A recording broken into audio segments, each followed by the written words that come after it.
Hello, and welcome to episode 96 of I'm Fine, a chat around the subjects of health, wealth and well-being with myself, Damo, and someone who I've a lot in common with. Okay. Mark. Hi. Hi. We're men. What? Start contentiously. Adele didn't get away with it. You're not going to. I've got all this to... Oh, God, yeah, what? You don't know. No, I don't know. Oh, God. I don't know anything. We'll come to this. You don't blow the feature, whatever you do. Oh, another thing for the list. Oh, Christ, what? Oh, fuck. Can I just get through the... Oh, Christmas present. What?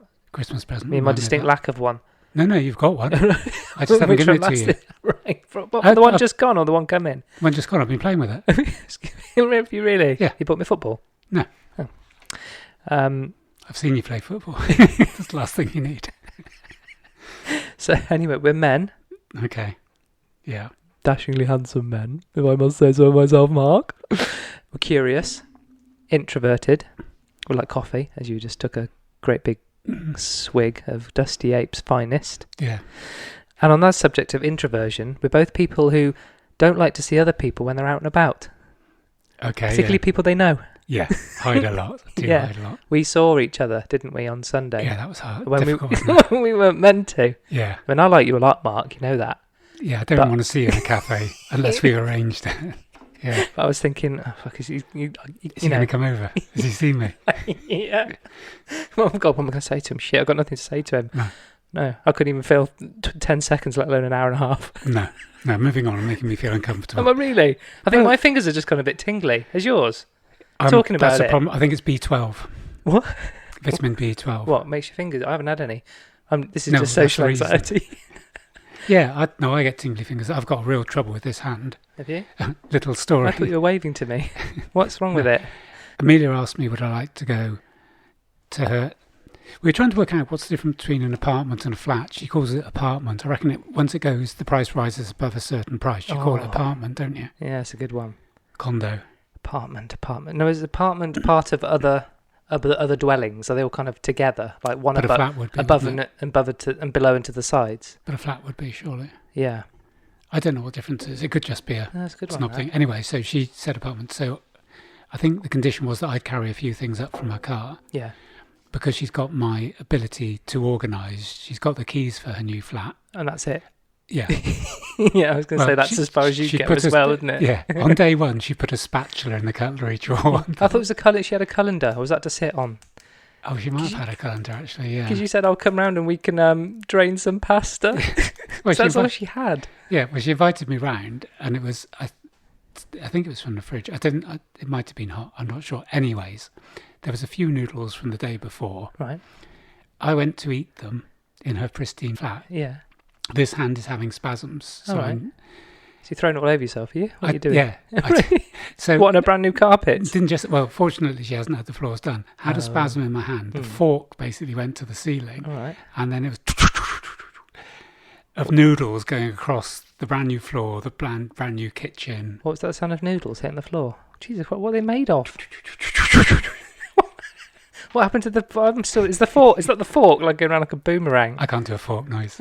That's I only do foodstuffs. Yeah, no, the fork just clanged as a fork would. Oh, right, yeah.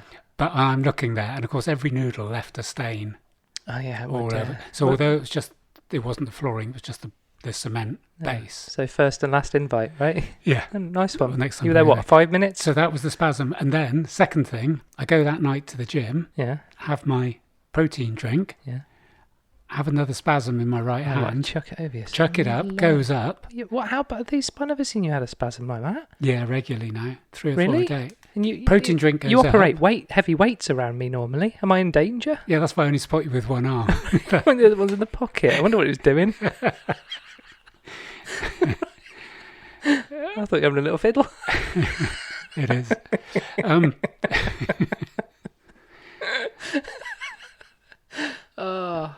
Is a viola a small violin? Have you heard of Mr. Hands? No, is this the one you met in prison? No. Oh, no. Mr. I've heard of it, So for the sensitive people who don't want to listen, don't listen for about 90 seconds. Does this need a trigger warning or what? Yeah. Oh. Mr. Hands was killed whilst having sex with a horse. Right. And it's a very interesting story. The whole thing is interesting. Is this why you measure horses in hands? Is that That's good. Is that I right? don't know why. I don't know. Oh, why. I thought that's where you were going with it. No, there's a documentary on it. I think called something like Zoo or Zoopedia, and it was the area of America where he came from. Horses were held in high regard, and having sex with them wasn't necessarily that outrageous. Okay. And we've been talking before when we've talked about sexual proclivity that sometimes someone will go, "That's fine," and it's a very strange that there are things to us we go, "No, that's totally out of bounds," but someone else's morals and perceptions might go, "No, my tribe." We draw the line. Group. That's the beginning of the line for them. Yeah. What I was going to say with Mr. Hands and the Horses was that I haven't seen the documentary, but what I understand is that it wasn't necessarily seen as that outrageous to have sex with horses. Yeah. Unfortunately, because horses have got more than a little fiddle, it killed him like.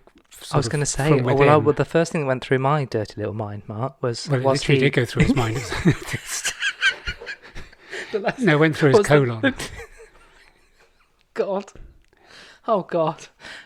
Because I was thinking, is he pleasuring the horse, or is the horse pleasuring him? I mean, you could argue which way around, that could be vice versa, couldn't it? They had to do something with the horse. Where you find excuse me? They had to do something for the horse to make him have sex with Mr. Hands. No.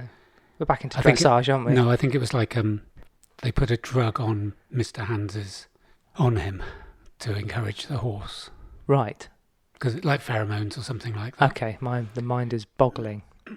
This wasn't even what I was going to talk about. I was going to talk about a joke I made. Okay, right. No, but the fiddle. I don't think the joke. I think we've probably done enough. Okay, go on. You might as well.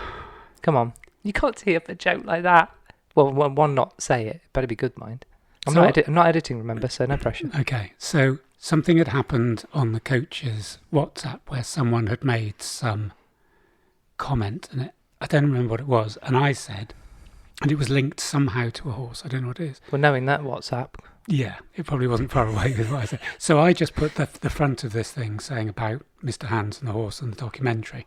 And one of the guys, the clever one, Wayne, only because he's listening now, came back and said, poor guy, all he was looking for was a stable relationship. Which was very quick. And I said, the problem was, Wayne, he started off having oral sex with a Shetland pony, but it made him feel a little horse. It's a good smell. Thanks. Well done. Bants. Well, yeah, indeed, of the highest order. So, okay. So was there a spin-off, like a children's TV show, Muffin the Mule? Was that well, there's been was that something completely different? I've never watched it. There's been a whole thing about Poundland. What, is this in the news as well?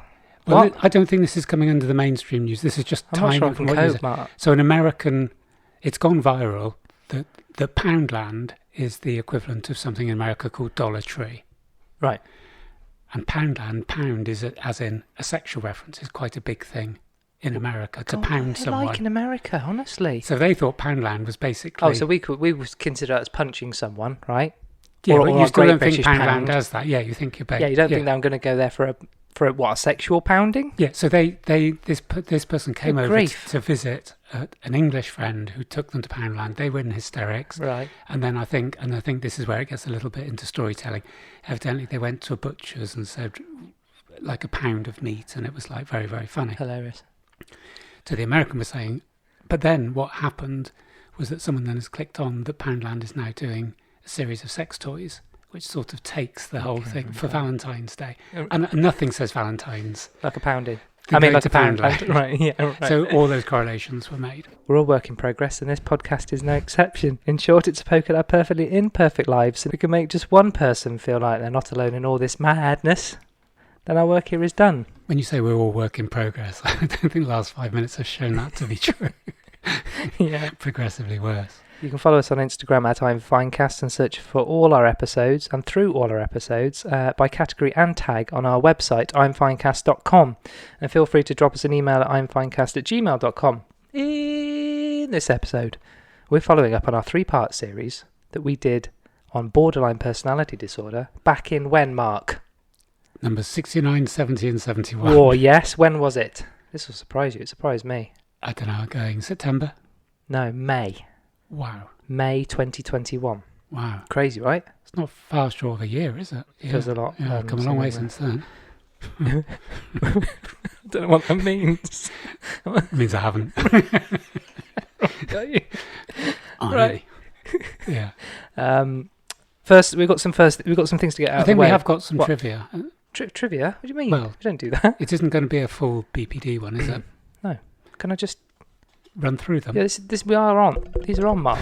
Right? Just Okay, far away. I'll be quiet. we're not in the cafe now. Mm. Awkward chat. So our numbers are great at the moment. I just wanted to say we normally do this at the end, but I think because we've got some new listeners, I thought we'd kind of get some stuff in at the beginning. Yeah. Like a thank you. So a thank you to all our listeners. Yep. You're going to do it in every language. Yeah, you got it. You ready? Yeah. To all those have been listening to us, and all the new listeners, welcome to our weird little world. It is a little bit weird, isn't it? Mm-hmm. What, you're looking at me like I'm not weird? No. You're really weird. So what? What are you looking at that for? This doesn't work on a audio medium. No, I was going to show a video today, and I realised it lacks something, doesn't it? On here? Yeah. Yes. Yeah. You mentioned to me at the weekend when we met. Mm-hmm. Did we actually? Well, yeah, carry on. Did we actually converse? Yeah. Yes, we did. You just blocked it all out. You were sweating through the sweat that was coming off your forehead. You said, "Did you know that we are now being listened to in 49 of 50 United States?" I know what you're going to do. Carry on. Bring it on. No, that is it. And I checked because I thought There's you're 52. normally talking shit. No, what? No, there's not. Oh no, is there? No, that's another thing. Yeah, there isn't. There's 50. And I checked. There is 49. Because I thought it's going to be 40 tops. Yeah. You're right. 49. That's amazing. And have you found out which state can't be fucking asked to listen to us? Yeah, and Sorry, famous mum. And I took a guess. South Dakota. Do you know the answer to this? No, I don't. That's a guess. No, you're right. You're wrong. I got it immediately, and I had to go through them all as I counted them to check. And I genuinely thought Hawaii. Mm-hmm. I don't know why. Well, you did Hawaiian joke a little while ago, didn't you? What about saying aloha to everybody? No. What? No, that's a few pods ago. Anyway, carry on. Well, you can't keep doing this, Mark. What? What was it? Follow through. Something wasn't that memorable. It's one of your jokes. Right. So I thought it's got to be Hawaii because it's miles away from anywhere, right? Yeah. And the internet just takes a little bit longer to get there. So that was my thinking, and that is right. So if anyone... It is Hawaii? Yes, it is, yeah. Right. Okay. Been there as well, you would have thought. Have you? Not recently, not to plug the pod. No. No. I've got Taiwan written here. I have no idea why. Would you like to... Well, I didn't know we've got to tread. We're talking about treading on eggshells later when dealing with borderline, but... Oh, we've gone in with 2 feet. Politically, haven't we, with Taiwan? I didn't know we were being listened to in Taiwan. No, I didn't until... You came... Just for the record, you came in and said, just note the word Taiwan down. Yeah. That's all I know. So I dive in the charts, and I'm wondering what that is, what in Taiwan? Yeah, but I know it's dangerous to even talk about it because of that Fast and Furious apology. We haven't come to this bit yet. No. We might have to come to it soon. But I've completely been unplugged for the last 2 weeks. No, this was months ago. Okay, well, I missed that one. Fast and Furious... 74, yeah, which I think they're on now. Was going to, I think, be shown first in Taiwan. Right. And the main actor... Yeah. If you can have a quick... Van Diesel. No, they're all electric now. Oh, mate, that's a good one. Gary Newman will be happy. I just thought of that. Oh no, that's Friends, isn't it? I conflated 2 of his hits. What are you on about? Gary Newman's main hits were Cars. Yeah. And Our Friends Electric. Oh, okay. Talking of which, I've been looking for the top hits in 1979 for my novel. Book, yeah. I think I can only find 2 or 3 bands that had 2 hits in the top 40, like for the whole year. Right. And one of them was Racy. Are you aware of Racy? No. They come from Weston-super-Mare, I think. Doesn't help. Okay, we'll play a little bit of Racy in a minute. They won't sue us. All right. So anyway, the guy from Fast and Furious said something like, looking forward to, I think it was like the first showing or there was a big opening or something in Taiwan. I'm not sure the exact details.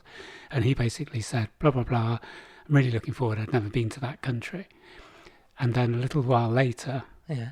Somebody went, we're really big in China, and you've just called Taiwan a country. So he gave an apology to the Chinese people and the Chinese government for his use of the word country. Right.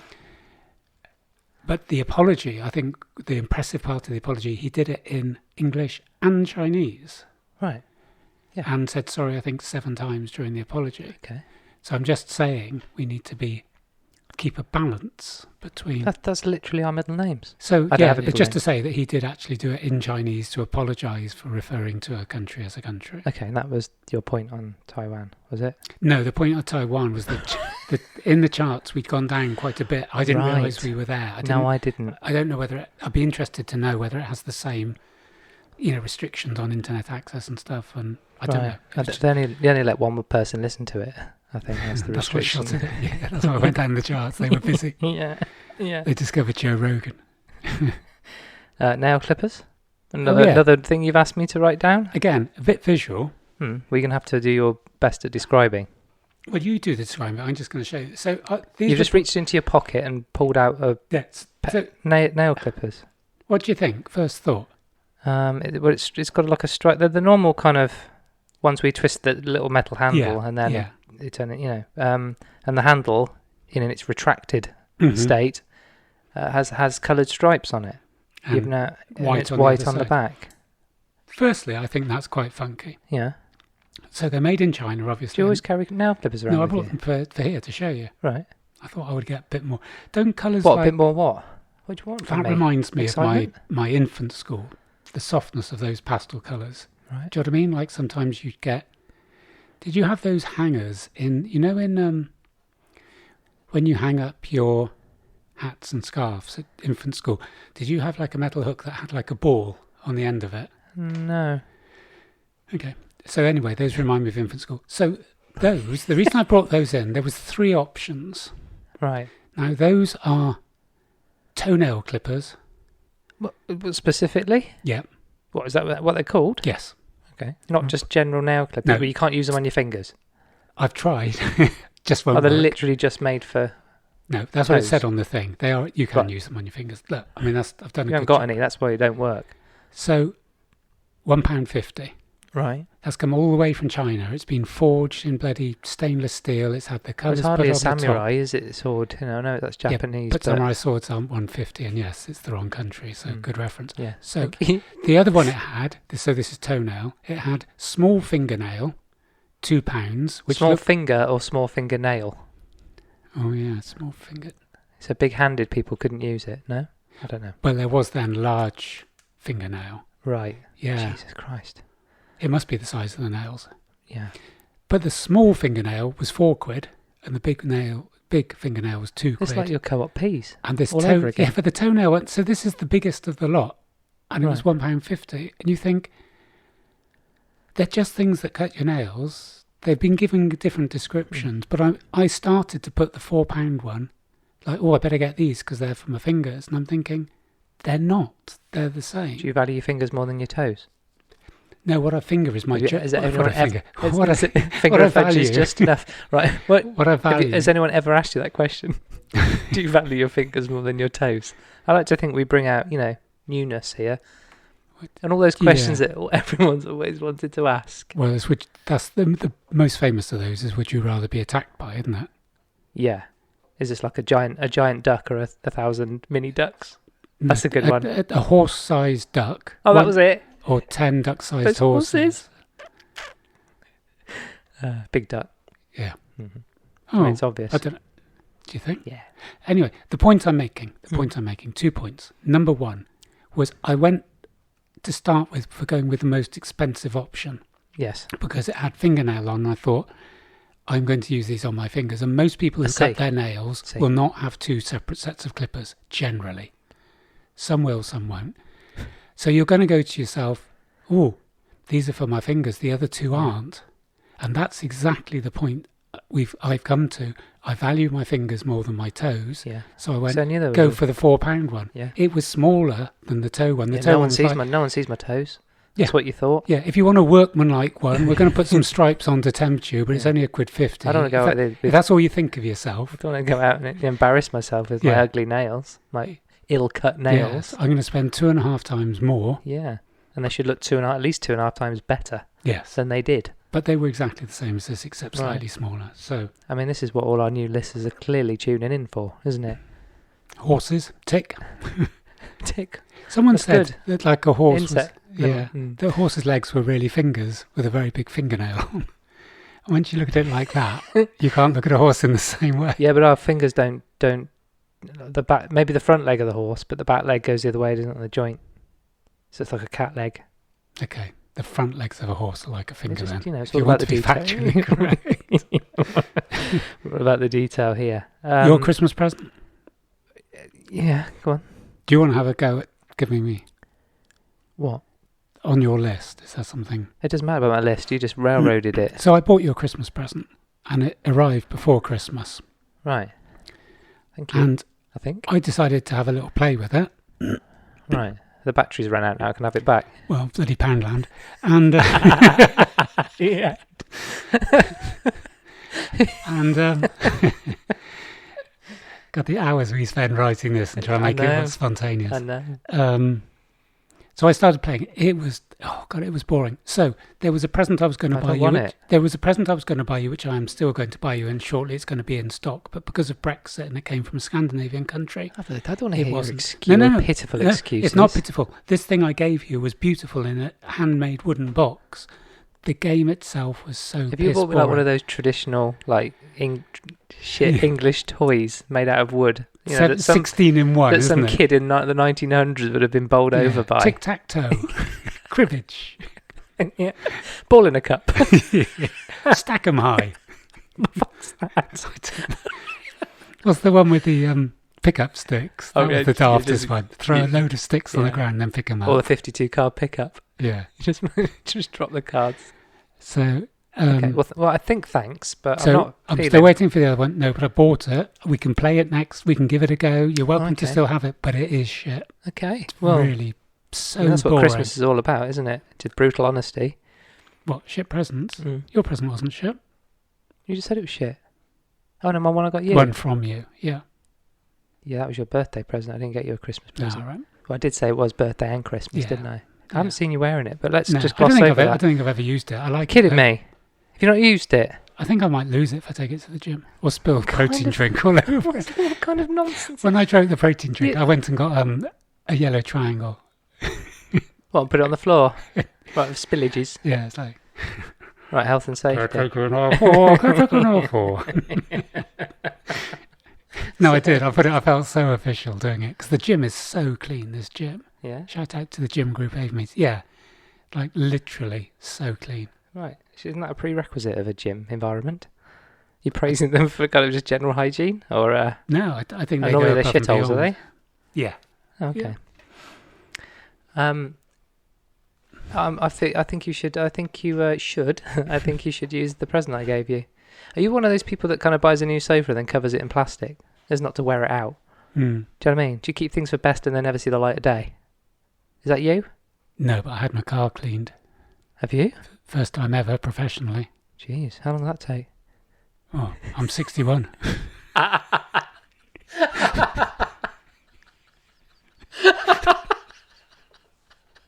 Oh, that's good. Oh, I bet it. What colour actually is your car? It's Is it actually blue? Yeah. Right. Absolutely. Oh no, it looked. Yeah. Is it light blue now?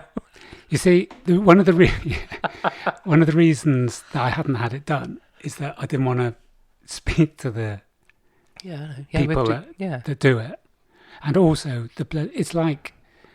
I remember the hoi polloi with the mechanic when it was smelling of petrol. He'd drive it around stinking of petrol because you didn't want to talk to anybody. Yeah, and it isn't some inherent racism towards Eastern Europeans. It was just I didn't want to speak. The people there are from Eastern European. It wasn't that I was being anti them. No, that wasn't even. No, you brought that up. Yeah, no, just for clarification. There was no need for any. We're big in Moldova, so. So there's two things. One was the dialogue. There isn't clear instructions what you do, and also the menu. The menu is expansive. I don't know menu of what options. I'm lost. Are we cleaning cars or are you having it serviced? So I went with confused. Amelia said I'll take my car, but only if you'll come with me. To the car wash? Yeah. Right. So I went with her for a sort of a menu of run. options. Like, right, okay. Do Yeah. you want it washed? Do you want it buffed? Do you want it waxed? We do you didn't want know it where valeted? to, yeah. Right, we didn't know where to go. We didn't know whether to stay in the car or out of the car. The guy was trying to talk to her. Yeah, we both had... She wasn't going to go and have her car cleaned without me there. When was the last time she had the car? I mean, she must have it cleaned loads. No, because she wouldn't go by herself right, either. It's couple, genetic. Aren't you two? It's genetic. So what happened when I went with her? You're hilarious. I would literally watch a programme of you two, honestly. When I was there tooting around with your lives.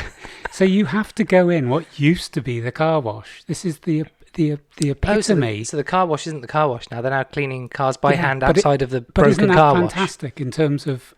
Most post-apocalyptic. Yeah, but it's also coming back, isn't it? It's people replacing technology. So I think that's fantastic. So I love the irony of that. So we sat there, covered in suds. There's about 2 or 3 guys. No. Did you?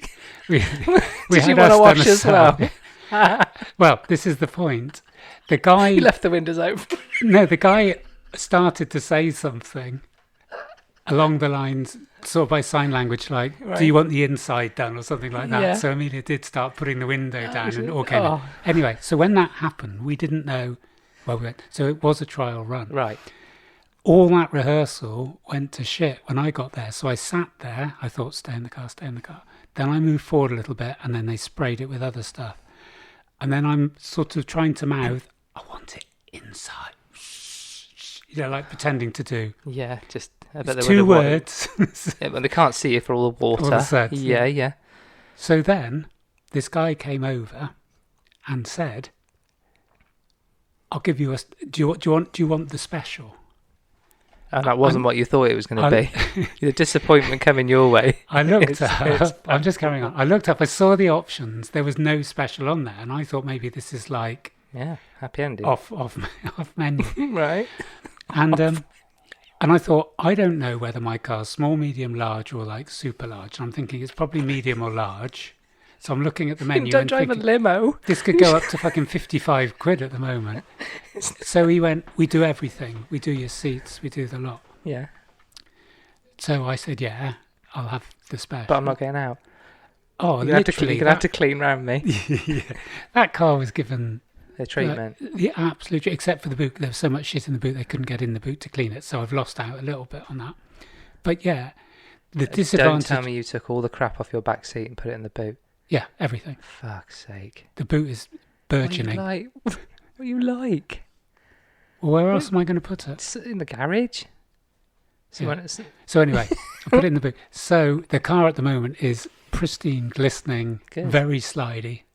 Slidey? Oh, like in the seat, like a nice smooth, that kind of smooth.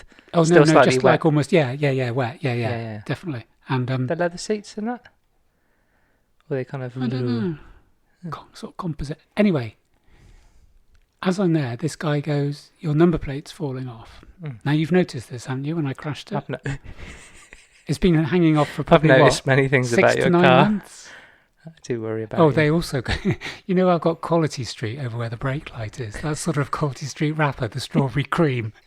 That passed an MOT. The guy who did the MOT... It's a fan of Quality Street. Yeah. Said, I've got a temporary fix for your brake If that was light. mint choc, I would have failed you. So he said, your number plate's full, and it was falling off quite a lot by this stage. Well, actually, there's another funny part to this story. Well, one funny part. And so he got out... which was slightly worrying. He had those what's-its, what are they called? The piece of plastic when you put it through the what's-it and you pull it, like if you're kidnapping people.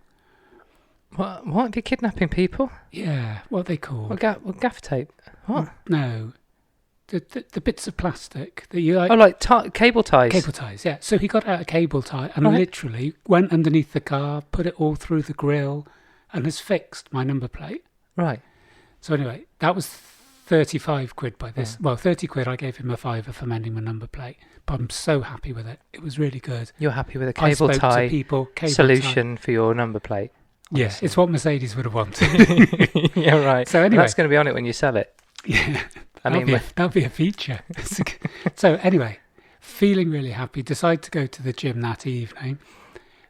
I admit I was driving too fast, which is unlike me. I don't tend to drive. No, you drive carefully, just with your eyes closed. But I wouldn't go 80 plus with my eyes closed. No, I mean, because that that would be- is insane. Yeah. So anyway, a car pulls out in front of me. Yeah. So I'm gonna have to do a visual representation You for going you. you going whereabouts? You round whereabouts? M32, going down the motorway. Right.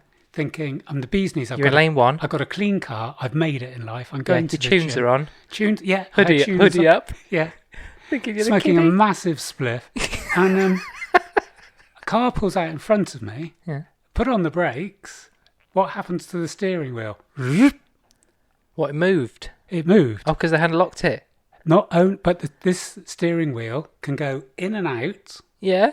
by about 2 feet, Yeah. up and down by 2 feet. And And this side thing was to all over side. the fucking place. So once is it? I discovered that, Yeah. I couldn't stay still with my hands. So literally, it was like driving a Dodgem. So for the rest of the trip, and I'm thinking, should I not drive What, it? you kind of after the surprise, you thought this is fun, I did. It did move more after it. Yeah. right? So as I drove, Do you I not could think have the just to steering pull over wheel. and lock it safely, and then continue with I your didn't know how journey to lock it. safely? I didn't know how to lock There's a it. little. Do you not? No. Well, why was it undone anyway? Because one of them was being so proficient on the undercarriage of my steering wheel case. What he moved and then cleaned around it Or- and then left it. Or it's Moldovan humour. Yeah. So that made me. So I've mended that myself. Didn't Right. need a garage or anything. Well done. Good for you. And, so yeah, That's good news. Joe Rogan is quaking, isn't he? It's absolutely shit in it. The last episode we which is called Enough is Enough. It was 2 weeks ago. Mm. And for any one of our listeners who are committed enough to stay to the end of our pod, which is everybody, they would have heard that I ceremoniously ended my ties with Twitter, Getter, and TikTok right there and then. Yeah, deleted have it before your very eyes. You were a witness to that, weren't you? And I also decided not to look at the news on any device. I pretty much unsubscribed from mainstream news. It was actually surprisingly difficult because I kept especially on my phone, finding myself going back to look at the BBC website because I just kind of do just to see what's going on. Also, the thing I did, I think the next day, I decided to trim the old social bush. Did Did I you borrow tell my you nail this? clippers? Yes, you did. I did tell you this, didn't I? So the extraneous So I would my shoots. yeah, you could say that. So I kept Instagram because I like Instagram. It's my thing. I like it, and it's full of all the things I like looking at: bikes, cars, drums, cats. You know, the thing that was bothering me was people who were coming up on the stories and in the feed, who I couldn't give two shits about anymore. And this isn't about them. Like friends. Yeah, my mum's livid, honestly. No, but there's people that She told me she wasn't livid. She used the word relieved. Yeah. And this is not about those people particularly. No. There are things about those people that kind of wind me up or give me anxiety or whatever. So but that is probably more on me than them in some cases. Yeah. I mean, some are absolute arseholes, but let's not go into that. It could be one of any of the 100 or a few hundred that I actually got rid of because I already had a private account. Did you have a private account? No. All right. No, I'll take anyone. Yeah. Yeah. And I just went through and removed people. So essentially stopped them from looking at my account. Yeah. And I think there was definitely a vanity part of this because I had about 750 odd followers. Yeah. And I culled it to about 230 something people that I don't want to look at anymore.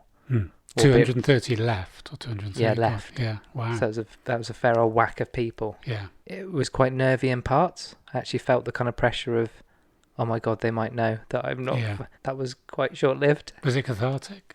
Yeah, very. Really, really good.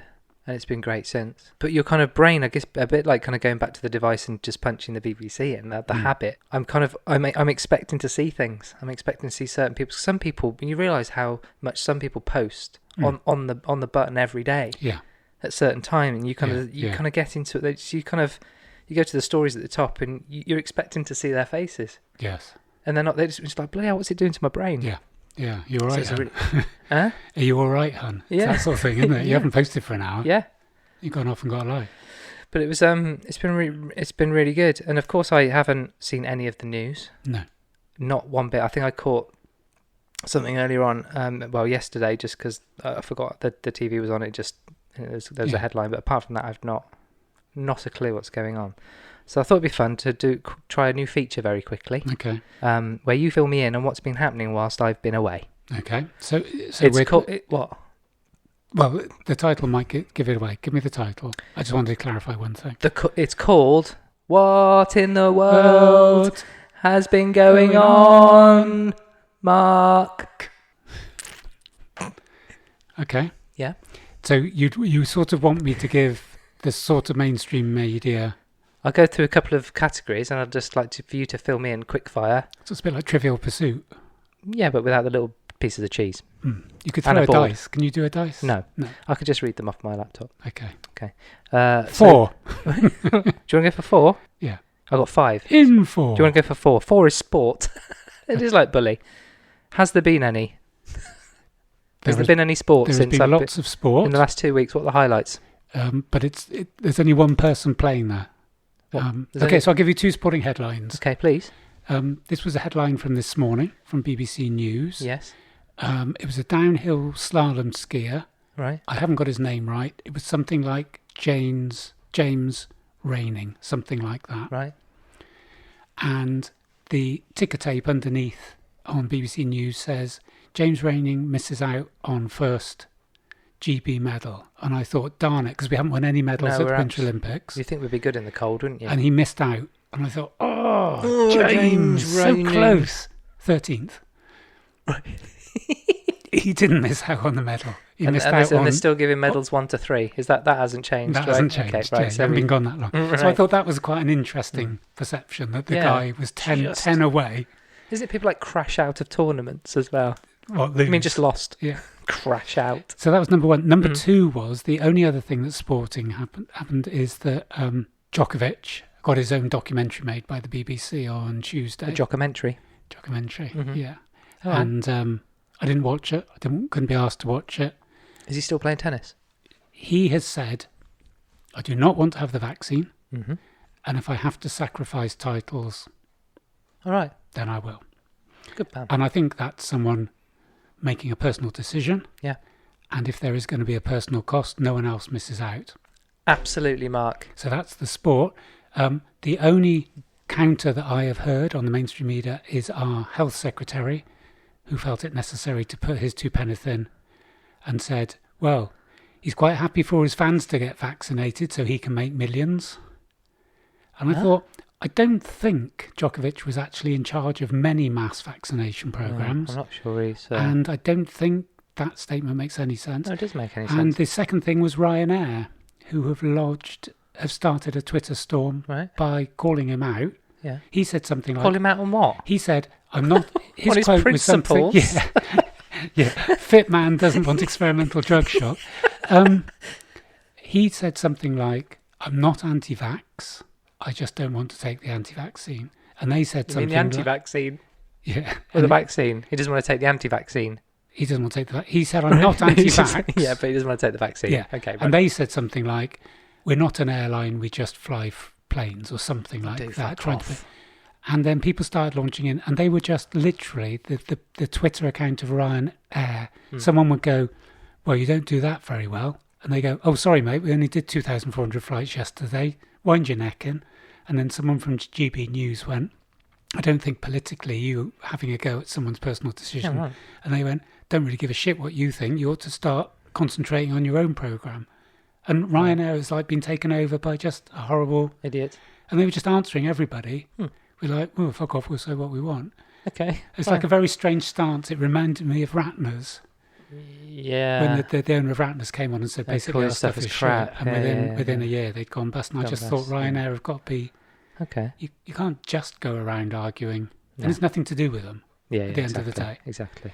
So that's sport. So the sport, that's... so you got 1, 2, 3 and 5 to pick now. 5. Technology. Are cars still running on petrol? Genuine question, a concern. Yep, cars are still running. Is petrol still available? Readily? Yep, no problems with that. Excellent. So with your cars thing, I did hear something interesting today. I've been listening to someone on climate change, and he was saying the different effects. This is something, okay, in terms of technology, I would find it useful if there was a sort of chart and that saving the world had, you collected tokens like you get sometimes when you go into Tesco's and you put them in a thing. And if someone said to me, you have replaced plastic straws with paper straws, you have earned a token because doing what you've done has saved 20 turtles. And then if someone said to me, if you get rid of your petrol car and have an electric car, you will gain 4 tokens because you have done, this is the effect you have had on the world. Yeah. So I was listening to this person who has written a book, and I wouldn't say he was climate change skeptic. He was saying climate changes, that's what climate does. And he was making the point that over the last 20,000 years, the oceans have risen by over 100 metres. Is that right? Yeah. Why are we still not underwater then?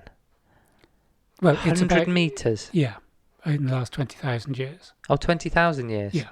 Oh, right. So I think at the moment the rate is something like 3 millimetres. That's the other thing, is that to go back that far, to come out with a number to make people like me go, what? How much? Oh my God, you know what I mean?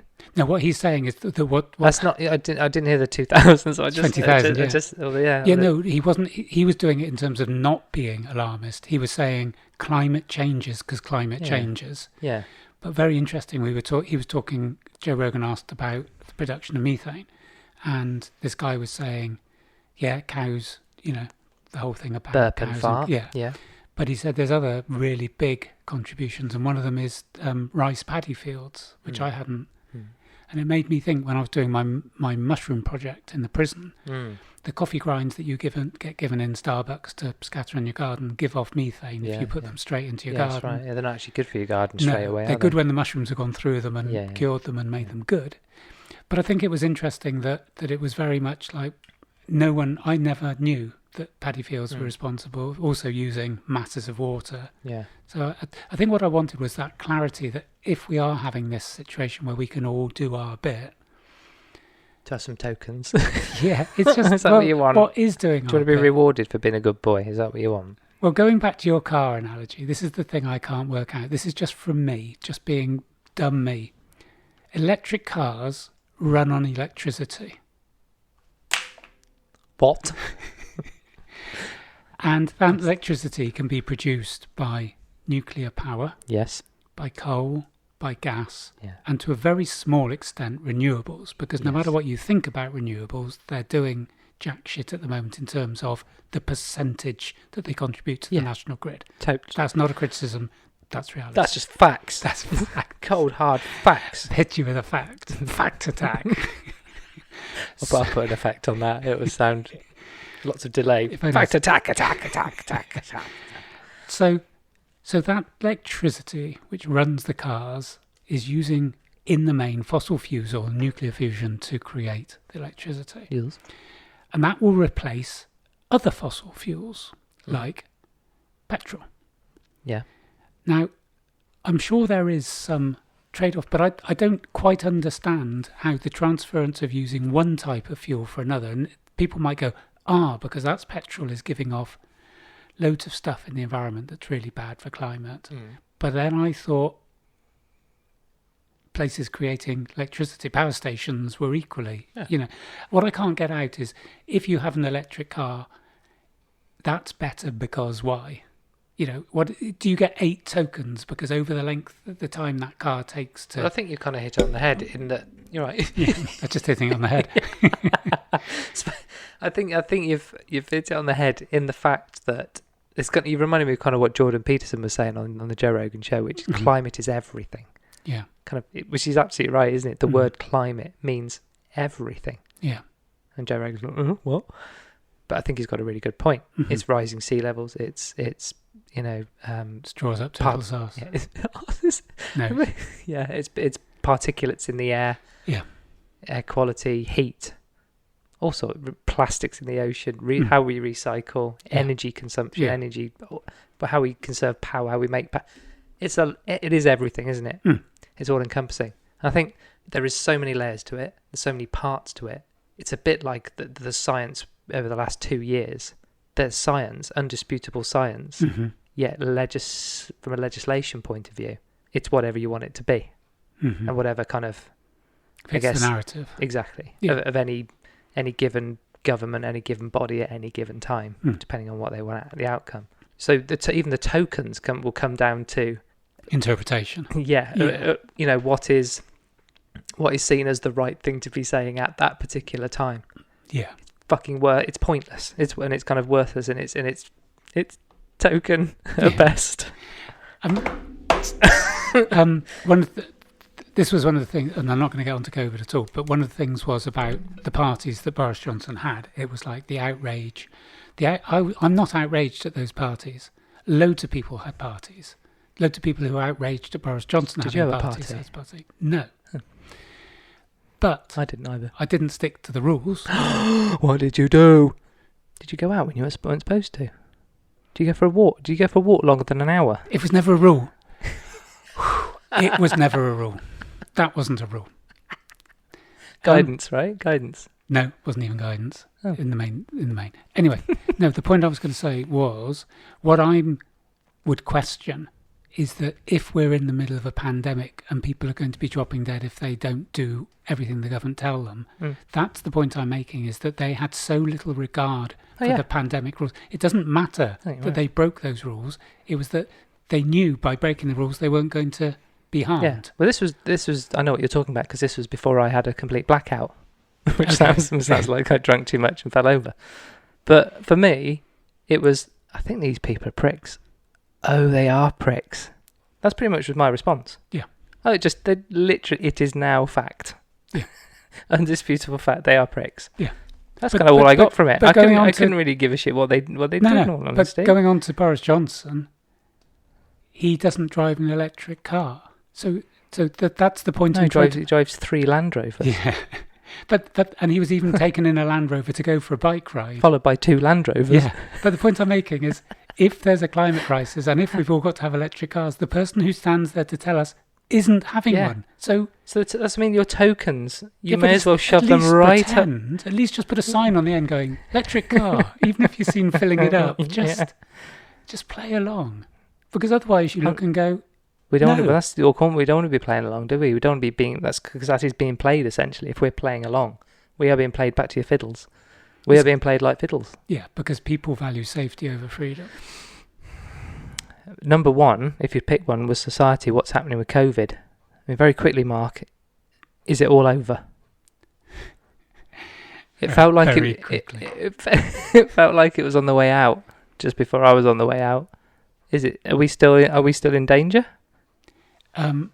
What's happening? Right. In this country, it's no longer a problem. Oh, fantastic. Yeah, it's all fine. And probably, a bit of prediction time, I'm predicting this will happen next week. Right. It won't be. The tests will only be available if you pay for them. Right. And why I'm predicting that is that if no one tests, then there isn't COVID. Yeah. Which is what we've said all along. All along. Well, what you've said all along. Yeah. Now, I don't know if they will charge, or they might just charge for unvaccinated people. That's another option I think they might bring in. But, yeah, if you don't test, then you don't record, then it isn't a problem. Oh, cool. And I think that's what will happen. However, and I do want to say this, all right. The situation in Canada, right? This is the bit about you missing out on mainstream news. Yeah. Everybody else who is watching mainstream news still won't know this is happening. Right.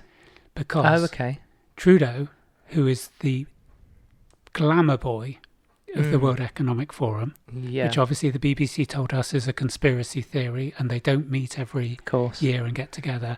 And Trudeau wasn't identified along with Macron, who's also clearing people off the streets with his tanks. Yeah. As young global leaders, and they've been doing that, he has brought in a law, which he got the deputy, not himself, to say, and she looked uncomfortable saying it, and I have got it on here. I don't know whether we want to play it. Probably not. I'll praise it. Basically, it said, if you break the law, your bank can freeze all your assets without question and without a court order. Wow. So just, and this next bit was in brackets, so all of you truckers To all of you truckers Your out mother- there, your mother- you're shafted. Late night. So basically, just brought it in for them, Yeah. largely. And Or he anyone who doesn't. said any liabilities or basically any hassle you get afterwards will be covered by the government, so don't worry about it. To any financial institution, don't worry, you don't need a court order. So if you say to someone... You don't need a court, you don't need... A court order to freeze... You don't totally, need one, did you say? Don't need one. So if you go, we're doing that, we're doing it. Yeah. If you go, we don't like the look of them. Yeah. Because if there isn't a court, you could literally do it on any grounds. Is that what you're saying? Yes. Because the definition of illegal is basically anything because they have emergency coronavirus. A vaccine is mandatory there now. So is that They're breaking the mandatory law? they're not mandatory for everyone, but they're mandatory for like internal travel. And this goes for like anything. that. This isn't just any particular, or an offence that a trucker is likely to break. No, it's anyone. So if I was to speed and break the law, someone could freeze my assets. Well, this is the problem because it's done under the Coronavirus Act. So they're basically saying if you've got a truck Right. and you park it illegally in Ottawa as part of a blockade that has been going on It's very for specific. weeks. It's very specific law, isn't it? The definition also of illegal is interesting because it hasn't gone through a court. Right. So it could be you're in that truck and you're not allowed to be in that truck, therefore that's illegal. Right. Based on that fact and that fact alone, a bank could freeze totally all your assets and not be under any liability if someone comes back and go, you never had a right to do that. And I think that's the scariest thing because it's been done under the auspices of COVID. Yeah. But that is a massive, massive... So is that now down to the banks themselves? Yeah. Or the police to go, freeze it? Does Well- it have to be, ordained by... Okay, so Ordained? Is why that right? why would a bank freeze someone's assets? They might if pressure is put on them. That's what I'm saying. To stop them getting on with their lives? Yes. And once you've done that, if you So haven't got you any can't money, do you can't shit. live in your truck. No. You need to go home and Yeah. get fed or whatever. Yeah. But I think that is frightening. You also can't Absolutely work. You fine. can't do anything with that. No, You can't pay your mortgage or anything. no. But to freeze the assets immediately, Crikey. just imagine having no money. And then that's how you're going to force people out, isn't it? Yeah. I'm not going to keep protesting if I've got no money to keep warm. No, It's right. also an offence now to provide fuel for the truckers because people were bringing fuel and things. Madness. Yeah. Madness. But that isn't being shown, so you haven't missed that. Okay. No, I haven't. No, I'm glad. Because it doesn't fit the narrative of... You got two or three to choose from. Right, I'm going to give 20-second answers. We'll do both in 40 seconds. Food. Go. Are people still eating food out there? I literally don't know anything. I haven't done anything. I've been staying here, nothing. Yeah, but the prices are going through the roof. Right. Is fast food still available? McDonald's, I've probably got this wrong, but they introduced a Big Mac chicken, Right.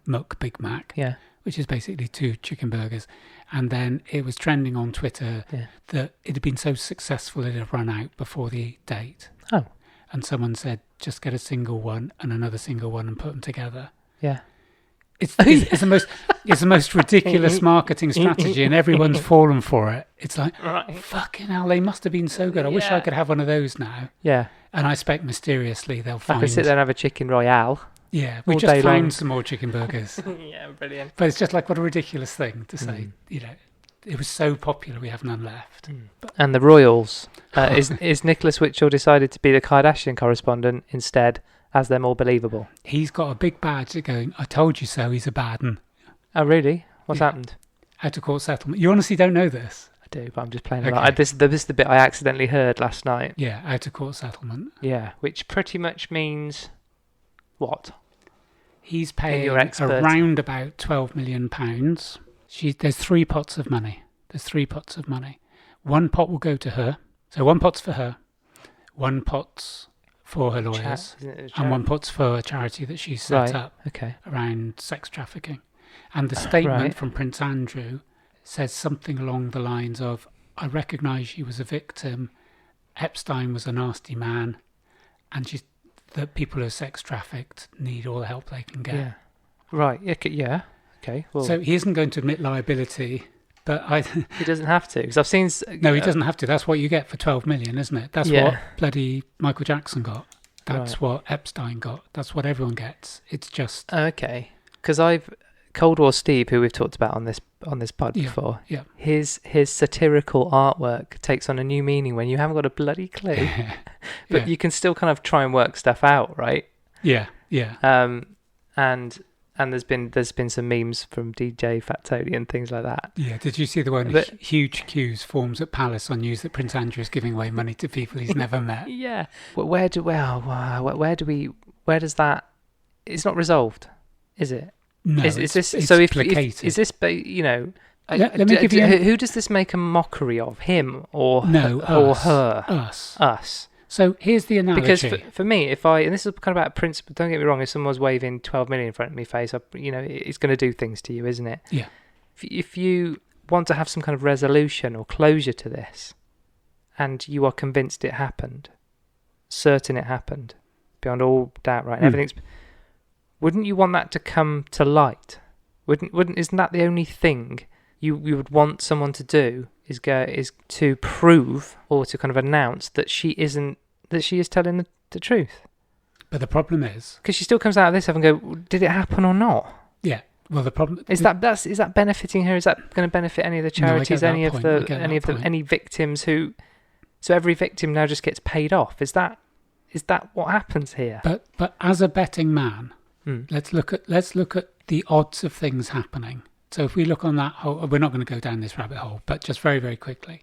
Without any dispute, Epstein took dozens and dozens of men to an island where they had sex or massages or whatever it was from women of various ages.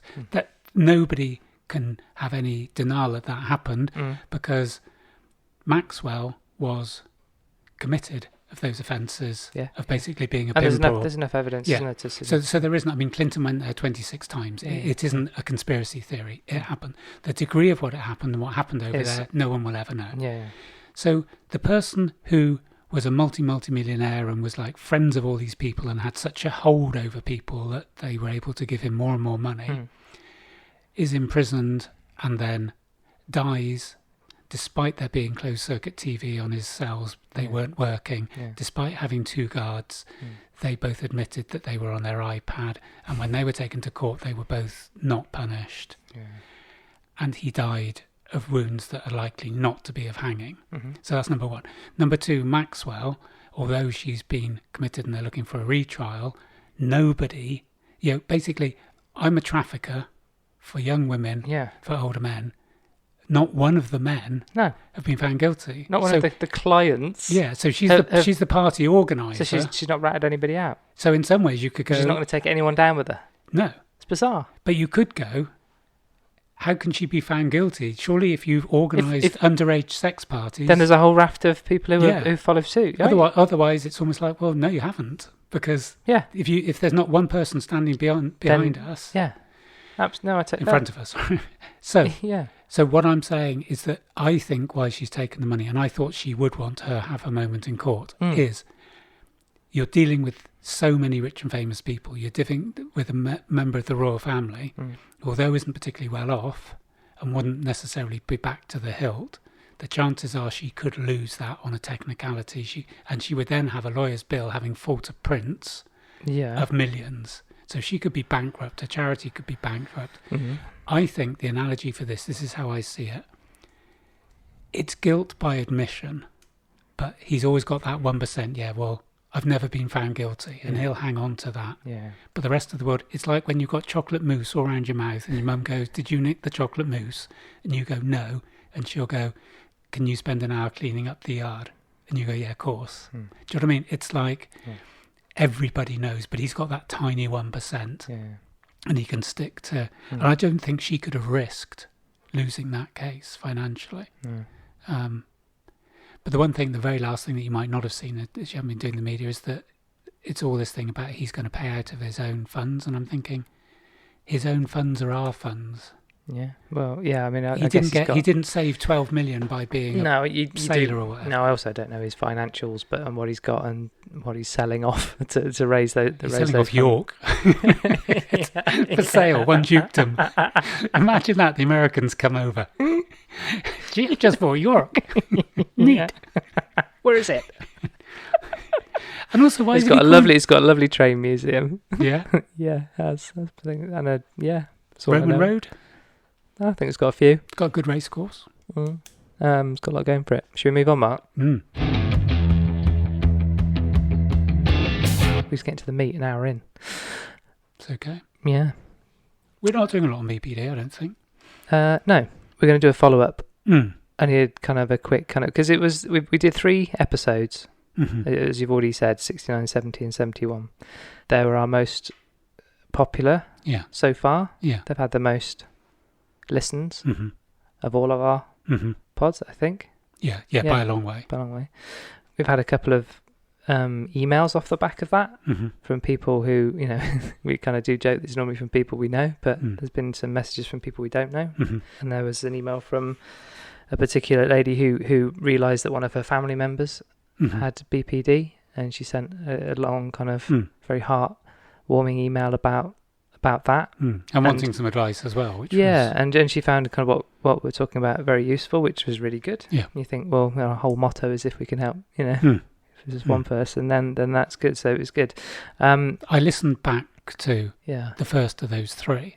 What I found is that I was finishing some of the sentences, but I was also having the same feeling as I had when I did it. When you did it, yeah. And I think I mentioned to you the other day, one of those key things was something that actually came up on Twitter today. I've taken some screenshots. I'm not going to go through them all. I'll just say them. But basically, it was a person in her workplace, and she said they'd been in a team meeting. Mental health was being discussed. She works in HR. And someone said something along the lines of, mental health is on a continuum, so we're all a little bit mad. And part of me goes, bang on, you're right. But part of me goes, sexuality is on a continuum. We're all a little bit gay, or we're all a little bit transgender, or we're all a little bit disabled, or we're all a little bit black. And then you suddenly go, oh, no, some of those are okay and some are not. And I think the point I'm making on this is that I've sometimes said to you, in terms, we said that this came out on the first one. Everyone has a personality. Yeah. No one is ordered. Yeah, so the logic becomes that we all have. And we've talked about gradation. Yeah. What I think the point this woman was making on Twitter is that the language towards people with mental health, I think, can be slightly throwaway. Yes. Because I think, especially something like transgender, people will be so, or make an attempt to be so understanding, hopefully, and so correct in their language. Yeah. But I think there's so many things inherent in our language that almost trivialise mental health. Yeah. I always feel that they have 2 kind of slightly different outcomes in terms of people's perceptions and attitudes towards mental health. And you kind of talked about, I think you got angry on the first part a little bit about, how it comes across from other people. And it's not kind of, I don't know whether it's necessarily a BPD trait, but you kind of get frustrated when people band around a certain symptom or a certain kind of condition or a certain way of behaving. Yeah. And this is bound to the gradation. If you have it more severe than someone else, and someone else is kind of, I don't know, it's that kind of competitiveness or jealousy. We mentioned it's a really hard thing to kind of articulate Yeah. that feeling. But you can go, you're talking like you have no idea if you've got some, someone like 40 years of, like yourself. And you did mention your addiction, your gambling addiction at this point, did you? When we were talking about BPD the first time round, that didn't come out then. No. But you're probably sitting there going, you haven't had 40 years of X, Y, and Z on top of X, Y, and Z. You're just talking about it because you've just heard about it, and it's good you've got a diagnosis and things. But there's an element of you have no idea, mate. They're valid, but you wouldn't want to diminish their coming to terms with the condition that they have. Yeah. Yeah. Do you know what I mean? The competitive element. And it's not a competition, but it's just like, hold on. And this is kind of what becomes, when you're talking about addiction, particularly where it becomes dire and there's dire consequences because of it. Yeah. And it's back to the gradation thing. Yeah. People will feel naturally or unnaturally kind of competitive about someone having it worse off or not so bad. And it's a weird dynamic. That makes it hard to talk about. I think, doesn't it? It makes it hard to kind of come to accept it. Individually, it becomes hard to talk about it. Yeah, it just makes something that's ordinarily more difficult, right? Yeah, yeah. And I'm finding myself, because I liked a few, and I'm controlling my social media quite well, but I found that I was liking a few people who were posting things on BPD, just liking them on Twitter, and suddenly getting bombarded now. And I've almost got to the point of having a certain cynicism that sometimes if I'm not in a particularly empathetic or sympathetic mood, I'll go like, shut up. Someone with BPD will be going, say it was suicidal ideation, and I recognise how constant that can be for people, like, daily, well, more than daily. Yeah. But I'll sometimes read and go, just shut up and just go and read a book, or just go and have a bath, or, don't. From someone who knows what that feels like. Yeah. And I think the problem is that it is a very blunt tool when you describe things. So I wanted to just give one example. So today, I was in a shopping centre and I was people watching, and I love people watching, and I've done this. It was one of the things I think I mentioned before. I used to pick up Amelia and sometimes Alicia as well, and we'd come back from because we put our kids in various clubs, so we didn't have to love them. And they've been in a summer club somewhere, and we were talking about this the other day. They were in a summer club, and one of the options was horse riding. It was Clifton College. It was posh. So they could either go in basic, standard, or advanced. And they told the people there that they had 6 ponies. Right. They had a cat. Do you know what I mean? Yeah. And so they got put in it. They were doing fucking jumps. Yeah, and right. They were taken out. Anyway, we used to do it in the car coming back, stuck in a traffic jam, and we would take it in turns, and we'd go, Nigel, 37, works in IT, been going out with his girlfriend for a year, vegetarian. But you're spotting someone in the traffic and giving their story. Yeah, and then we would say it, and then we'd go, is it that one there? We'd go, yeah, I see, okay. Yeah, and then so we just randomly, so you'd come to that stereotypical view of someone by the way they walk or with it. So what I found myself today, and I didn't think about this, and I didn't know it was happening until the car ride over here today. My people watching was creating such an intricate story on everyone I was seeing that it was getting really, really tiring. Yeah. So 4 young girls walked by, and I saw them walk one way, and I suddenly went, she's the head of that group. She's more confident. She's in it. That one is scared and hasn't come out very much. Those 2 are best mates, and they're not so friendly with those, and blah, blah, blah. And they're going to go to Claire's, and they're going to do this, and they're going to do that. And I know people are going to go, yeah, sometimes I watch people and wonder what they're up to. But I was then doing it with people and thinking, those clothes look really good on you, or those clothes don't look really good, or I've noticed your shoes and they could do with a shine. And then I'm thinking, I think I would really like you as a friend. And then thinking, I wonder what we would do together, and I wonder if you've got interests, and you look sporty. I wonder if you'd like to come down to the track with me. It's fair to say that you describing how the intensity of your thoughts probably aren't doing the intensity of your thoughts justice. Is that fair to say? It's fair to say, but because they're probably, if you were to literally kind of articulate or kind of put your thoughts I'm praising, into audible sense for people to understand, they probably wouldn't be able to listen to it for very long. No. Is that a fair comment? It's a fair comment, but if one of the people I'd looked at and come to... Because you don't think of it in such a kind of,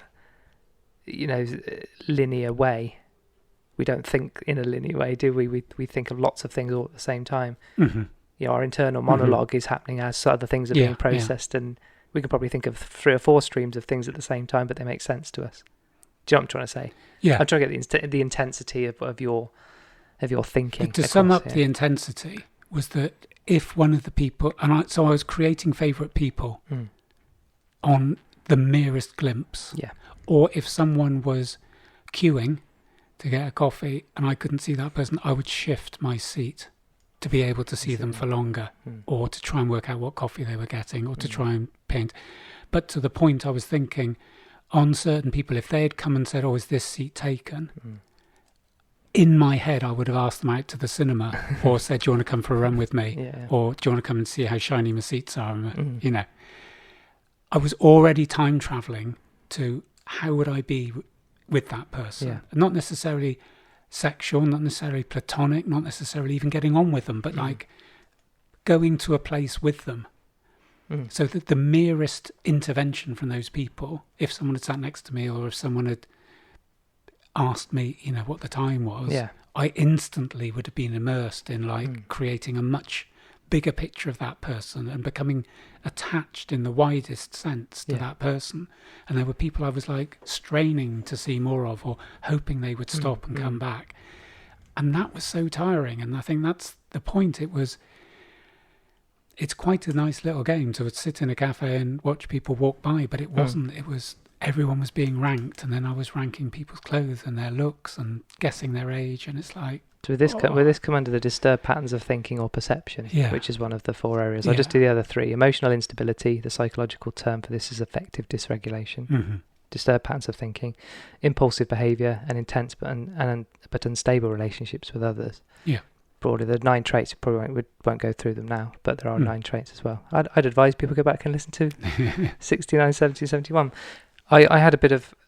I think since we did this, and obviously the more time we spend together, the more time we learn about each other. But even this week, I got a taste of that kind of intensity in training when you're talking about a text message. Quite a simple thing in terms of the kind of text exchange we'd have with any. We have multiple times a week probably. There was one, and you relayed it to me. Yeah, and it was like fuck. And that's from someone I've met once in my life. Yeah, and. Because I think if you just stood there and told that to someone you probably didn't know so well, they'd be like, they'd be looking at you sideways, wouldn't they? Yeah. Going, you need to chill out a bit. It's just a text message, mate. You know what I mean? But I was listening. I understand kind of where you're going on that. Yeah. And I'm not saying that any of those things you said didn't have parallels with how I feel about certain things. And there's the thing that came to light when I listened to set 69 again. Is the intensity of those things. So me coming off social media, there's some people who I see their face and my stomach turns, and I have emotions and anxieties about that.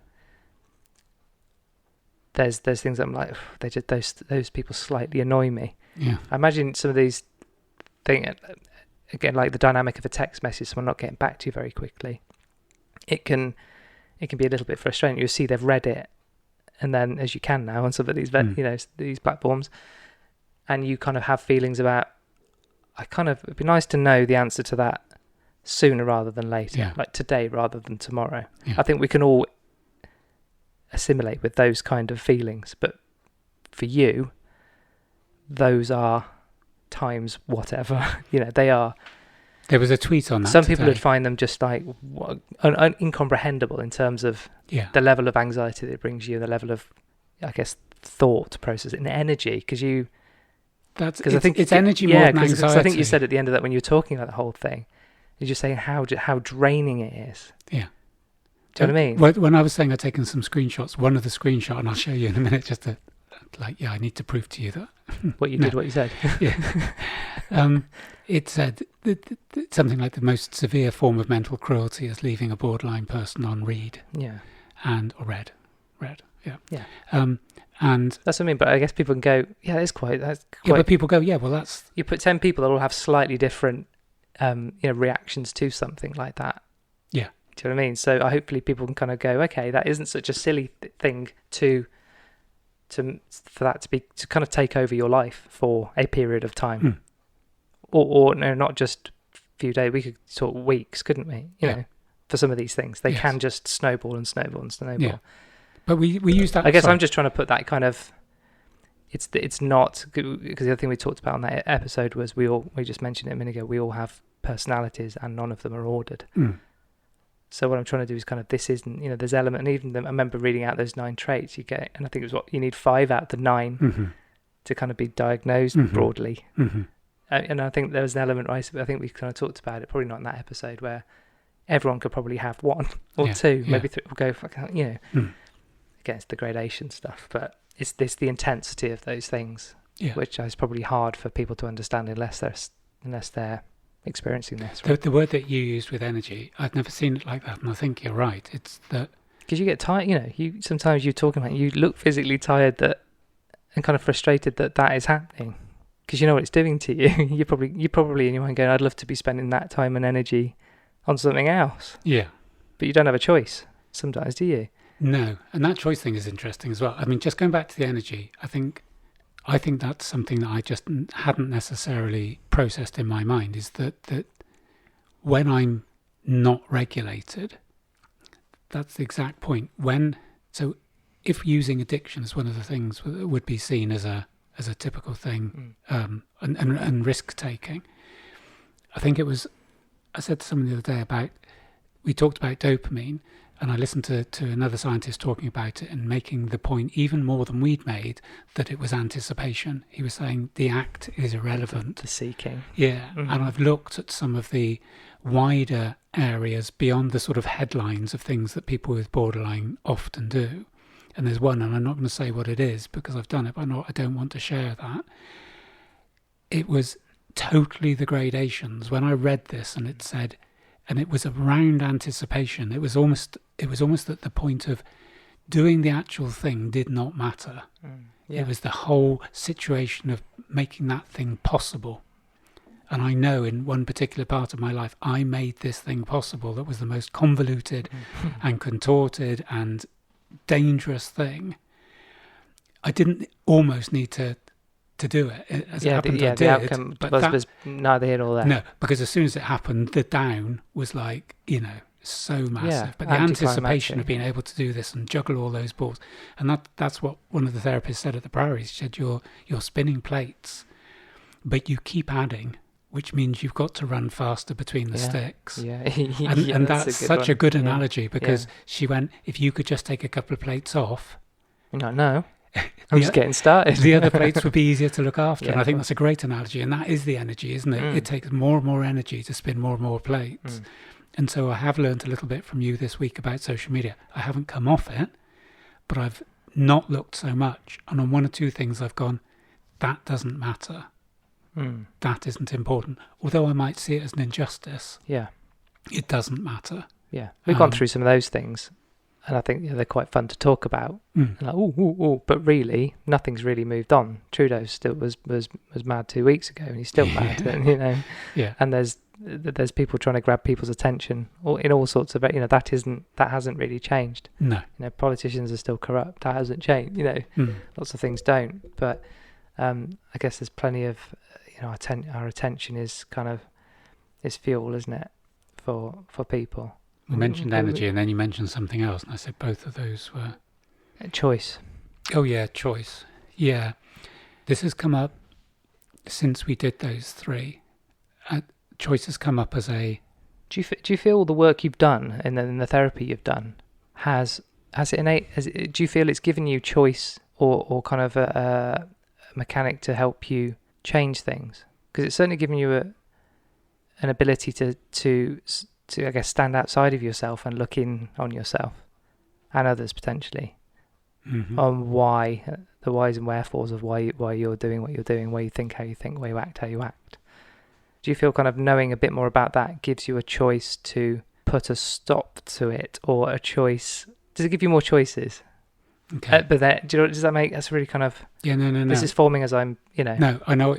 I think I know what you're saying. So here's my... Because it's not always that easy. You can go... Because loads of the times you've said to me, like, this shouldn't be bothered, and I shouldn't be spending... I shouldn't be spending all this energy on it, but I'm still doing it. Yeah. And the key on that... So actually, what choice have you got? Yeah, exactly. The key on that is addictive behaviour. So for a little while, I was binge eating, only for a few months. I've never done it before. It's never been anything that has entered my range of addictions and things that I've abused. And I don't know what the trigger was, and I don't know why I did it, and I don't know why I've stopped doing it. But it gave me a bit of an insight. So I was surprised at the extent that I was able to do something that was so opposite to everything I would preach. Do you know what I mean? It's like a PT who's obsessed with his body eating 8 chocolate bars in one go. You go, those aren't going to be good for you. And none of that mattered. I wasn't eating them because they were good for me or because they were bad for me. Yeah. But that was where the choice for me, I don't think I had a choice. Right. Well, I don't think... Now, I do have it. I've got to be really careful. No, I do have a choice. Yeah. I don't have to put a chocolate bar in my mouth. I don't have to buy it. Yeah. I don't have to go to the supermarket. What I feel is that whatever the amygdala, whatever part of my brain, has the ability to override logic. So the choice is, do you want to binge eat, or do you just want to have an early night? And part of my brain would go, of the two, the best option is having an early night. And whatever part of my brain, I think it is the amygdala, will go, you could, but you could have 8 chocolate bars, and therefore I'm taking away the choice because I'm bigger and stronger than the little bit of your brain that's given logic, and I'm going, you're right, that's what I need to do. So my choice, I have all the tools. I have a choice to meditate. I have a choice to be mindful. I have a choice to learn everything I learned on spending 12 grand on that course. Yeah. I know all those things, and I'm choosing not to do them because whatever is the most powerful player in my mind is taking away that choice because it isn't a balanced decision. It's awful that the most powerful bit isn't your rational mind, right? Isn't your, is that the regulation bit? It's not the regulate, it's the dysregulation or the dysfunction that's the most powerful force in there. Is it the numbskulls that used to be in the Beano, the little things that like, and I think it's, it's one part of... It's a really, and I hope people can kind of, I guess, kind of feel that no matter on what kind of degree or level, that there is loads of things that happen in normally when you're in probably a more, how shall I say it, a more detrimental state of mind. So not hugely positive or not hugely, happy or outgoing or enthusiastic, or I think it happens at the other end of the mood spectrum. I'd like to think everyone who's listening would probably feel that in some way, that kind of, I have all these choices and here's all the positive ones, and I absolutely know, even if it's a hunch, that I'm pretty sure that is better for me than that one. But there is something that just, and I've had it in the overwhelm stuff, and giving this stuff up has helped because we talk about the cup, didn't we? Stuff going in and you lose it. The stuff that's coming out is the stuff you don't want to lose. Yes, yeah. Sometimes rationality is the stuff you lose. Yeah. In an overwhelm, and you can see it flowing out as well. It isn't like it's and sometimes you can go, I could just stop that, but I'm going to let that get and it doesn't make, in that moment you go, I don't know why I'm not stopping.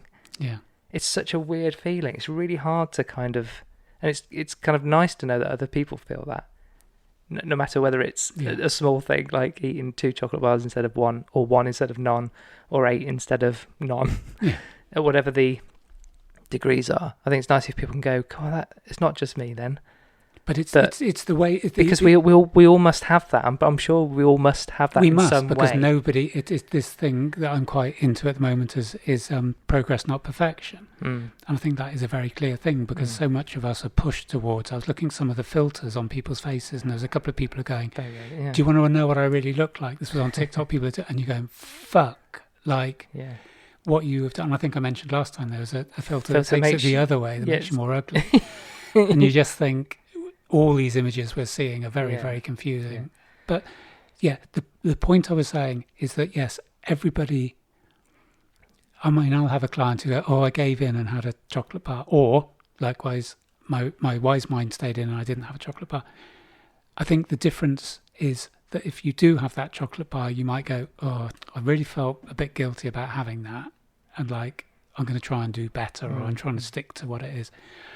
What I'm saying is, not only did I have 8, I then went out and got 12 packets of crisps, and so not only now do I have a large degree of guilt, I also have stomach ache, I've also put on 2 pounds, I can't sleep now. I can't sleep. Also, my body and how it looks is important, and I'm putting full of fat into my body. Yeah, and you also know, in a day or two, this is still going to be bothering me. Yeah, and I'm going to do it again and do it again. Myself. Yeah, So everybody does.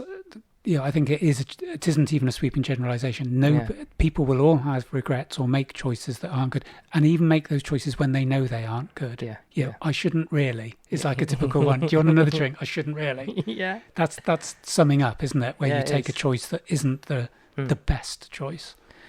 So, I mean, I had down here any recent examples of kind of people, you've given us some, so that's pretty good. We've kind of touched on the addiction and BPD, but since you started talking about the addiction stuff, I guess talking out loud on here, have you kind of felt any more kind of links between addiction and BPD? Obviously, they're a swirling interconnection of those things, aren't there? there's addictive tendencies and taking things to the extreme. I guess if they aren't trying to, I don't know. Pick a question out of all this ramble. So have you found that? Have you found it beneficial to you? Have you heard? Has anyone come back to you and gone, "That was interesting. I found that." I guess there's any feedback in terms of us talking about it on here? I think one or two things of people who've been really close to me and didn't know, and there's a couple of people I can think of who heard it, I think, via their son who listens to the pod. And they're very close friends, and one of the close friends said, our son often mentions you, and I've noticed that their son was following my Insta stories a lot, and you sort of get the impression he isn't following it for the politics, but he might be for the mental health bit, just sort of. And they were sort of saying, we think he's, and then I think he'd mentioned to them, like, did you know? Listen to the pod, I think. And they had the best approach of anybody. Firstly, because I've known them for so long, and one of them particularly, she said, "I'm just fascinated to know more about this." But she meant it in terms of like totally positive. It wasn't voyeuristic. It was like, and the other guy, the guy of the two said, I think I've mentioned this to you. He said, "You were driving with your eyes shut on a motorbike in 1980." Which I'd forgotten about. And he said, "It's always stuck with me because it was so ridiculous." And I was doing it like as a dare, but he said, it just seems such a mad thing to do. That, your respect for your life was so minimal. So going back to your question, what I've found is that by sharing some people of come up trumps, what I think, this was the one big point I wanted to make. I think there is a danger in society in general that people search for a title to pin life on. And I think a really interesting game is to sit round a table and go, in a sentence, describe you, something like that. And some people go, "I'm 5'7", I'm 30, and But the real you, I think, is the difficulty I've had is differentiating between a diagnosis that some people have accused me, probably rightly, of living up to. There have been times where having that diagnosis I have used as an excuse for my behaviour. You can't talk to me like that because I've got borderline. Or if you tell me what I should do, I can't tell you what might happen. I can't be responsible for my actions. And I've never actively wanted to use suicidal ideation as a bat to hit anyone with. Like, this is what I will be thinking of. I don't think about that in respect of people being nasty to me, thinking, and now thinking it's a separate issue. But I have realised that sometimes the more I learn about my diagnosis, I sometimes meet those criteria too easily. So the second, and this is the bit I wanted to make, am I, if we're going around that table and saying one sentence, am I someone who has BPD, or I'm someone who has a personality that has been influenced by BPD? Because I am obsessive about every element of my life, but some of those, like, I'm going to be racing You're saying, soon. Is it kind of which drives which? Is it the label driving that, or is it personality driving the label? And it is only a set of words that someone has tried to, in order to to be able to communicate and talk about the very thing. Totally. We have to give it a name so that we can talk about it. Yeah. So exactly that point. Exactly. Sorry, you said you were running. I'll go back to that one very quickly. Exactly. I want to go what you said because it's so good. Is my diagnosis a concise form of my personality? A concise. By saying these words, we know what they mean. If I hadn't been diagnosed with borderline, and they's going, describe Mark, knowing you, you wouldn't use it. You wouldn't use borderline and You go, diagnosis, but you he's- would use all the elements that we've said. You would He- said he- he's an overthinker, he's addictive, He's a risk taker. He can be he's a- intense at times. yeah, and he can be horrible at other times. He Yeah. can be really funny. He can be really sad. Jesus, does he eat chocolate? Oh, God, does he eat? Oh. So No, you're so right. what I'm saying is BDP me, Mm. or do I live up to it, Mm. or is that what I am anyway? And the Mm. label just sums up my character. Yeah. And one of the things I want to be very careful of is that I'm following some people who have BPD in their title, and I'm thinking Yeah. you can't lose that. If you've got It's kind of, yeah. BPD, it, what happens when you get better? Yeah. You're encouraging a judgment. Yes. And it's Which is good. It's an identity, isn't it? We all, our profiles generally define our identity. I think mine's business owner, biker drummer, or something. Fairly kind of harmless, really. But I would be. People have judgment about those things. Yeah. Yeah. For what it is, it's a similar thing, isn't it? Someone on Twitter. So do I allow people to kind of find out about me Mhm. in a natural, organic Yeah. way, or am I defined by a natty little bio Yes. And I think the or other a label? Yeah, and the trouble with the label is that it's always going to be the negatives, because my obsession, what I was going to say about the running is I am running in a race. In that race, or in those races, to get to the final, at the moment there's 14 other people. Mm. I have found out the times that those people are likely to run that race. Mm-hmm. I have then looked those people up on a massive database of every runner in the UK, and I've looked at how likely they are to run those times. I've then looked... You got the odds on them, Yeah. maybe. I've then got where do I stand in those 14, Mm. and then I'm working out if I'm in the top 8, I will get to the final if I run up to my capabilities. I'm then saying, at the moment there's 14, if it goes to 17, there'll have to be 3 heats because of the number of lanes in the track. So I'm working out if there's 3 heats, that disadvantages me. So I look every day in the hope that nobody else will join those races. It's exhausting and it takes up time, and it's totally useless because And I think it's safe to say 3 you're of those probably the guys only will one. get COVID and not turn up. Do you know what I mean? Yeah. And I'll probably pull a muscle by tomorrow. By thinking about it, put your back out with all this intensity. So I think the point I'm saying is that there's a very, very It's big interesting that time. you probably find just in that, you probably find comfort in the label sometimes as well. Yes, I do. Just like it's you get out of jail, right? It's also a little badge For of honour, someone or to for be honest, yourself. sometimes, Yeah. and also because it's so Yeah, and you don't need anyone else in that dynamic, do you? You could use that for yourself yeah. to justify your own actions that only you know about, Yes, right? yeah. Whether it's buying chocolate or whatever. And I don't mind women in their 20s having BPD. I don't want another... It's like when you go down to the track, there's a new runner. I went to the track on Tuesday, there's a new runner. I thought, I hope he's not in my bloody age group. It doesn't matter at all. It'd be nice if he's in my age group. We can go to meetings together. Yeah. And then he went, oh no, I'm in the 50 to 55. And I thought, I look better than you do, mate. You know, it's like, oh, just say hi, Dave. Do you know what I mean? He said, I haven't run for 28 years. I thought, oh, this fucking shows. And it's like, he went, how old are you?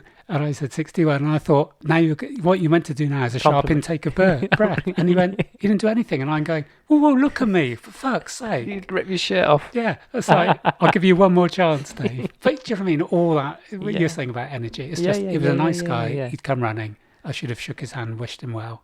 Do you ever think what you might do with the energy that's expelled through that? Do you ever sometimes think Something positive one well, day.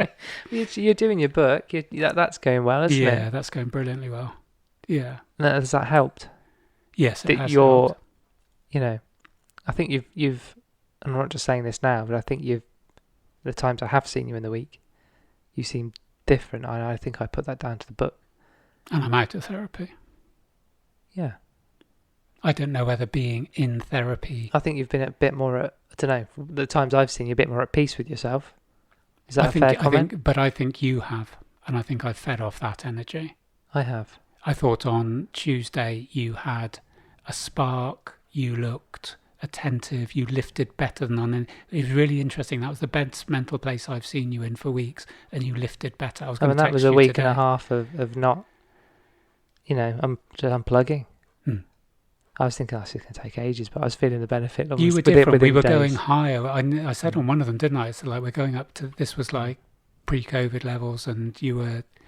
I wasn't helping you, and you looked determined, and that was the best session, but you were strong on all of it. And I'm thinking you had a different demeanour about you, and it's whether that link perhaps between mental stress and physical stress are intertwined. Yeah, I think when I got to the point where I've felt it, we put it off, don't we? Oh, it's not that, it's just this, it's just a lingering COVID, all that kind of stuff. It's like, no, it's not. Russian spy's been catching up, and she went, I felt so sorry for Damo on 95.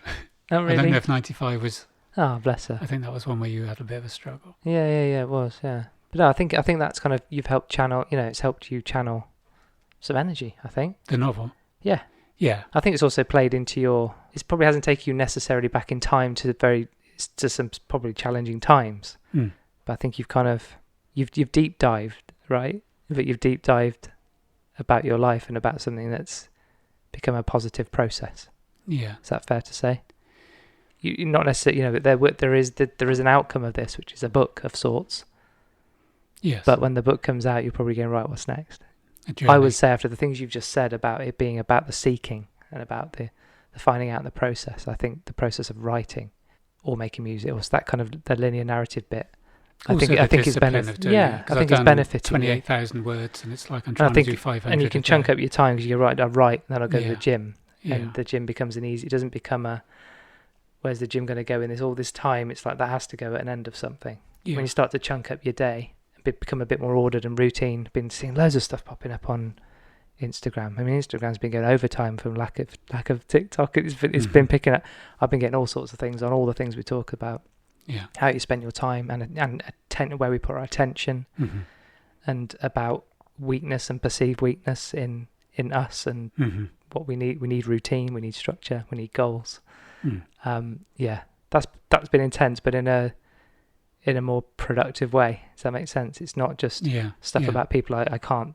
This is actually stuff that's helping me sort my stuff out. It's interesting you saying about the structures, because Wayne hasn't been listening either for quite a while, and he said he's been catching up, and he was giving some compliments about our sort of interaction, and he said just the bit you were saying about freedom needing structure, and I think he was thinking about his children as well, in terms of, I think some children are just left to their own devices, and I think it was, part of me was tongue-in-cheek, but part of me actually meant it when it was hearing about in China the restrictions on children going on gaming after 10, and you're going, God, Big Brother's gone mad, and I'm going, Big Brother's gone sensible. Yeah.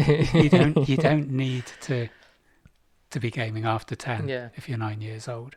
End of. Yeah. It's not for dispute in my mind. But yeah, I think just final bit on this was just in terms of takeaways, and we were always trying to do that, as I think maybe the novel is perhaps the takeaway on this, is that the channeling of energies into something constructive. I've always used sport, but you can only sprint. So, I'm sprinting 3 times a week. I'm working out 4 times a week, but you can only do so much of that. There's still hours in the day. But I'm finding now I'm writing, and I think if people, because journaling is something that a lot of people say about mental health, and I've always, have you been reticent to do that? Yeah, I'm sure you understand and can see the benefits of it, but I'm the same. I write things down, but I don't quite do the bullet journaling bit. Yeah. Or it could be, you're then kind of bleeding into writing a diary and writing things down. I think just writing, because I was listening to an author, and this really is the final point. I was listening to an author, and he was saying that he writes everything with ink and pen on nice paper, and then transcribes it from there onto a computer, because he said, I can't write the same if I'm on a computer. There isn't that physical correlation. And I think that is my takeaway. I mean, not everyone's going to be a great writer. I might not be a great writer, but it's still, there are things that I'm writing that then I hear in my head. And one of them is, I know I have a problem with goodbyes. There's been too many goodbyes in my life on a constant level, like a daily level or a weekly level. And I know I struggle with, which is why I'm tempted sometimes to run away, because I don't want to say any more goodbyes. I find it so difficult to say. And interestingly, and I can't remember, which has made me really annoyed, Lewis never used to say the word goodbye, because he didn't want to be like the last goodbye. I can't remember. Me don't remember. I'll check for the next one. But he used to say something different. Is this the fear of abandonment thing? Yeah. And Am I kind of being reading too deep into that, or is that? Yeah, I again think the part of that was one of the traits, isn't it? Yes, yeah, and the fear of abandonment has come up a lot. And one of the things that I was writing in the book was when I go to Oxford University for the interviews, and part of the book, all of the book is based on fact, but I've interwoven fiction within it. And I write about how I'm dropped off at Oxford University in front of this beautiful building. And, I'm interlacing songs so that because I spent some time with a guy from Eton, so Eton Rifles by the Jam, and there's a line there, I was standing like a guilty schoolboy. And it was because I was standing there guilty because I didn't want to go to Oxford, and I knew I was going to fuck up, and I knew I was going to be the big I am. But the interesting thing I wrote about was how quickly the car drove away, having left me. And my dad was in that car. And it wasn't until I wrote that I realised he didn't get out and take me into the university. He dropped you off as He dropped gone. me off. Yeah. And I'm going, that's a goodbye. That's like, you've become a taxi. You haven't been my dad taking me to the most important interview of my life to date. It's a tricky one, isn't it? Because you kind of, if you don't like goodbyes, you'd want that to be as quick as possible. But at the same time, it's a classic. It's a classic abandonment, isn't it? When I wrote it, it was like I was standing by a fountain. I looked at the pretty building, and I heard the tyres eating the gravel as they go off. Yeah. And then afterwards, I was going, "That's sad." It's like, good, he's just gone. So has that been good as a process of a catharticism? Yeah, because it's made me realise that I have been how I am for 40 years. The diagnosis I haven't become BPD because I've got there's a no title. surprises here, but it's an element of... I just wish someone had maybe recognised earlier, but then who would have seen me? Blimey. What do you mean? Well, if I broke my leg playing rugby. Who would have seen you? As in who would have seen you to work with you on it? Is that from a therapy point of view, or did you... I just took that as who would see me, like no one's paying attention to me. That kind of hit me like a... No, more... Like, would you just blend into the background? I'm not quite sure what you mean. Or do you feel it's given you a person, it's made you kind of stand out and be seen? And I think we forget now how mental health is so openly talked about. There's massive stigma still, and people struggle, and sometimes it becomes so diluted that, oh yeah, I've got OCD too, and I've got this, and I think I'm a little bit bipolar, and and it does become throwaway comments. But I think at least it's being discussed. It isn't putting people in what used to be called mental asylums and locking them up. Yeah. So if I'd had some of the traits I have, in the 60s when I was starting doing some of this, people were being electrotherapy to stop them being gay. Do you know what I mean? We've come a long way. But what I'm saying is, in terms of being seen, when I broke my leg playing rugby, an ambulance took me to a hospital where someone treated me, and then someone checked on me, mended my leg, put a bit of metal in it, made it better. Then I went to physio, then I got a checkup, then I had the cast taken off. I was seen 8 or 10 times, and now my leg's okay and everything's great. But it isn't like I've been in a betting shop every day for 20 years. No ambulance is going to come and find me and go, enough's enough. Yeah. And I don't think back in the day people had the capacity. I didn't have the capacity, or even people who knew, which was very, very few people. Is that a lonely place then? Yeah, because I didn't. I mean, the people. Is that lonely because you don't know yourself? It's not like you knew what you were going through and what it was.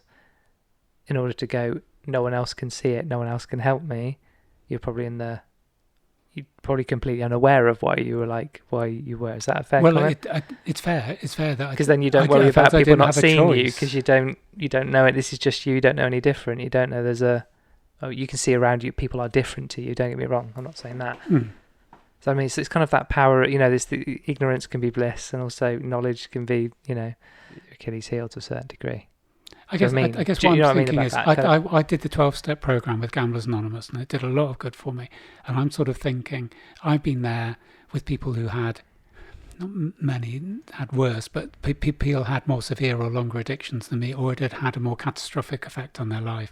And you sort of think, maybe there should be someone in the corner that goes, you're a 60-year-old, not me, but there was people in GA, you're a 60-year-old homeless man that has lost every penny you've ever earned, and you've lost your family, and you've lost everything, and you're on drugs, and you're stealing to bet, you might have mental health problems as well. Yeah. Do you mean there isn't that safety net? It's like, no, you've got an addiction. Get your bloody gambling sorted out.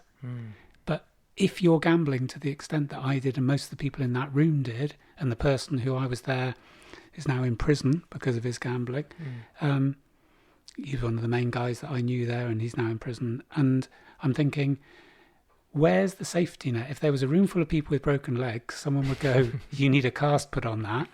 But you can see a broken leg, can't you? Yeah, and you've got damaged people, but there's no one there seeing them. That's the point I'm making, which I think is, did you see my story today? Don't.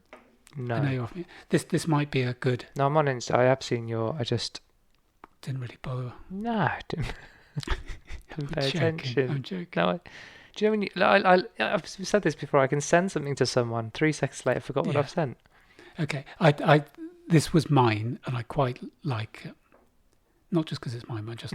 mainly because it's yours, yeah. Okay, that's brilliant.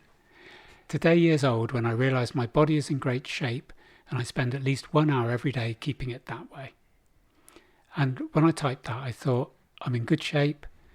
The manager of the gym has said to me, Lee, your dad's looking really good at the moment. I've never spoken to the guy, or spoken to him once.